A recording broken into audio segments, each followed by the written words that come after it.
ખેડબ્રહ્માની હરણાવ નદીના પાણીમાં ફસાયેલ માણસોનું રેસ્ક્યુ કરાયો. માલધારીઓને બચાવી લેવાયા. કેટલાક પશુઓ તણાયા. ખેડબ્રહ્મા તાલુકા ખાતે ગત રાત્રિ સમયે ઉપરવાસમાં ભારે વરસાદના કારણે હરણાવ નદીમાં પૂર આવતા નદી બંને કાંઠે વહેવા લાગી હતી. આ સમયે કલોલ કંપાથી રબારી હરજીભાઈ ભગવાનજી, રબારી નારણ ભગવાનજી, રબારી લસાજી ખેગારજીનો પોતાના પશુઓ સાથે હરણાવ નદીના રસ્તેથી તેમના વતન પેપોદરા તાલુકા દાંતા જિલ્લા બનાસકાંઠા તરફ જવા નીકળ્યા હતા.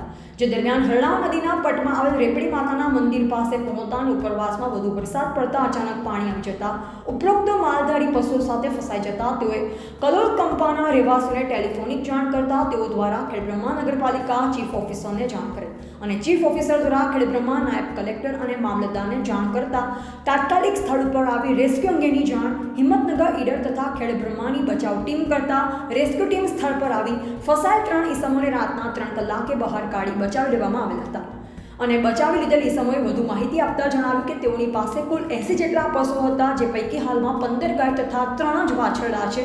તે સિવાયના અન્ય પશુઓ પાણીમાં તણાઈ ગયા છે કે બહાર નીકળી ગયા તે અંગે અજાણ હોવાનું જાણવા મળેલ. રિપોર્ટર જયેશ ઠાકોર સાથે શૈલેષ પટેલ, સાબરકાંઠા.